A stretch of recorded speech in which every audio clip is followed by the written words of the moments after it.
Hola, buenos días. Mi nombre es Norma Vizcarra, soy estudiante de la licenciatura en Derecho en línea y hoy les voy a hablar un poquito acerca del concepto de derecho. Antes de entrar a la rama constitucional, pues es fundamental entender qué es el derecho en general. El derecho es el sistema de normas jurídicas bilaterales, heterónomas, coactivas y externas que regulan la conducta de la sociedad, la conducta en sociedad, con el objetivo pues de establecer la justicia, la seguridad y el bien común.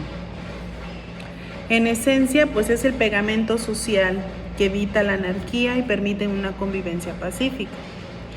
Algunas de las características del derecho, de las normas jurídicas, o sea, las leyes, se distinguen de cualquier otro tipo de reglas por cuatro características muy especiales. Una de ellas es la bilateralidad. Frente al sujeto obligado por la norma, siempre existe otro que está facultado para exigir su cumplimiento. Hay un derecho y por lo tanto hay una obligación correlativa. La heteronomía es la segunda característica. Las leyes son creadas por un ente externo, en este caso el Poder Legislativo, por ejemplo, y son obligatorias, sin importar si el ciudadano está o no está de acuerdo con ellas. La tercera característica pues es la coercibilidad. Esta característica es muy distintiva. Si la norma no se cumple voluntariamente, el Estado tiene la facultad de aplicar la fuerza legítima para hacerla cumplir o en su defecto imponer una sanción. La cuarta característica pues es la exterioridad. Al derecho le interesa la conducta externa del individuo, lo que hace. Por lo tanto, las intenciones o pensamientos solo importan si estos se materializan y afectan a terceros. Dentro de este tema, es importante distinguir que no todas las reglas que seguimos en el día a día son leyes. Coexistimos con tres órdenes normativos distintos.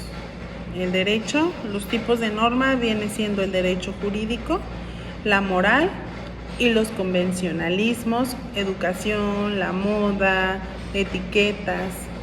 El derecho jurídico lo crea el Estado.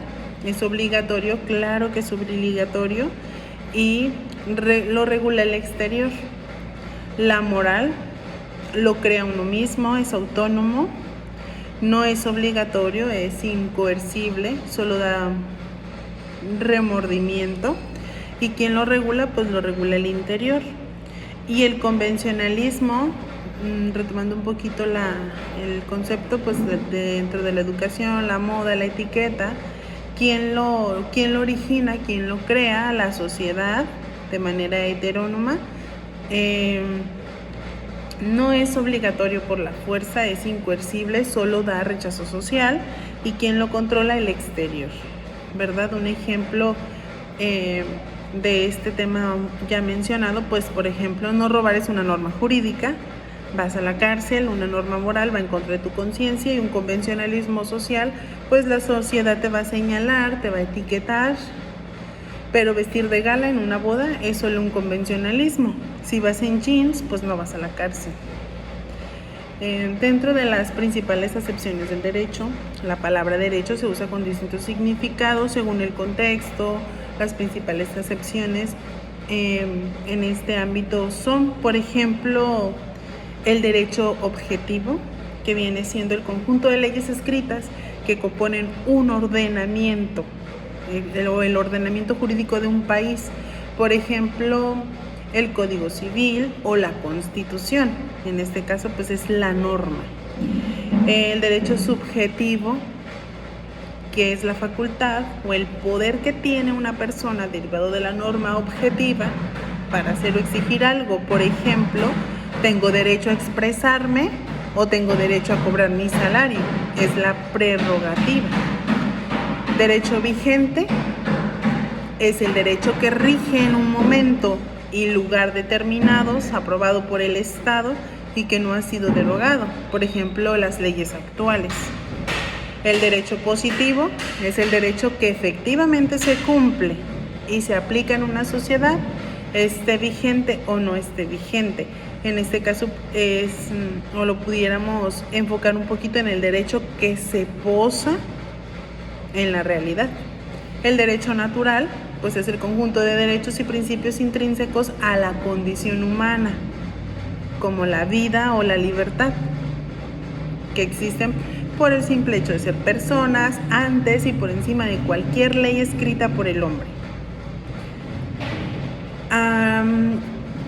Dentro del concepto y el contenido del derecho constitucional, y una vez que ya se entendió el mapa general del derecho, podemos definir su rama más importante.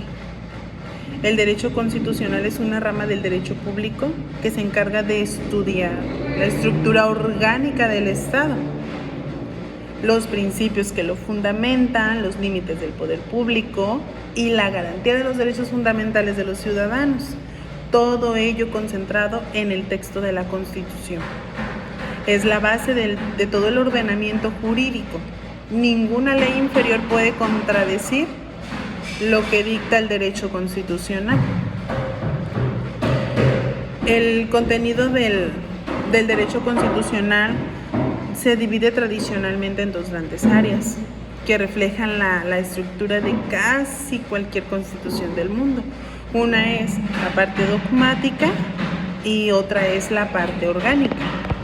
En el caso de la parte dogmática, pues comprende los principios fundamentales del Estado y principalmente los derechos humanos, así como sus garantías.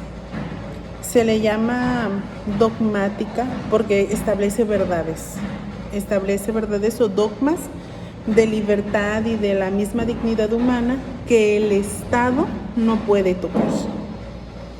La parte orgánica regula la estructura y organiza el Estado. Esta define cómo se va a dividir el poder, en este caso poder ejecutivo, poder legislativo, poder judicial. También define cuáles son las facultades de cada órgano, cómo se eligen los gobernantes y cómo se va a distribuir el poder territorialmente. Por ejemplo, si el país es una república federal o central. Dentro de esta parte importante podemos rescatar. Cabe mencionar que dentro de las funciones esenciales del derecho constitucional, pues no solo se limita a organizar el Estado, sino que cumple 3 misiones políticas y sociales críticas. Una de ellas es limitar el poder. Su objetivo histórico es evitar la tiranía al establecer qué puede y qué no puede hacer el gobernante. Protege a los ciudadanos del abuso de poder. Otra característica u otra función es dar legitimidad al Estado. El poder político solo es legítimo si se ejerce conforme a las reglas de la Constitución. Si un gobernante actúa fuera de ella, pues pierde legitimidad. Y otra función esencial del derecho constitucional, pues es garantizar la estabilidad social. ¿Cómo funciona? Pues funciona como un pacto de convivencia. Establece las reglas del juego para que todos los conflictos políticos y sociales se resuelvan pacíficamente a través de instituciones y no de la violencia. Algunos de los principios que rigen el derecho constitucional, pues hay varios pilares universales que son los que se encargan o sostienen esta rama del derecho. Uno de ellos es la supremacía constitucional, que es la norma suprema, la Constitución es la norma suprema, la ley de leyes. Como postulaba Hans Kelsen, se ubica en la cúspide de la pirámide jurídica. Ninguna ley, tratado o decreto inferior pues puede contradecirla. Si lo hace, es inválido, es inconstitucional. También está la división de poderes, que está inspirado en las ideas de Montesquieu. El poder del Estado se divide generalmente en ejecutivo, legislativo y judicial, para que estos 3 actúen como un sistema de pesos y contrapesos, donde un poder frena los excesos del otro. La soberanía popular, el poder político reside originariamente en el pueblo. El Estado solo ejerce un poder delegado por los ciudadanos a través del mismo voto ejercido por los ciudadanos. Y el principio de rigidez constitucional, que a diferencia de leyes comunes, modificar una constitución requiere un proceso legislativo mucho más complejo y mayorías muy altas. Esto garantiza que los cimientos del país pues no cambien al antojo del gobierno en turno, ni al antojo de ideas poco cimentadas.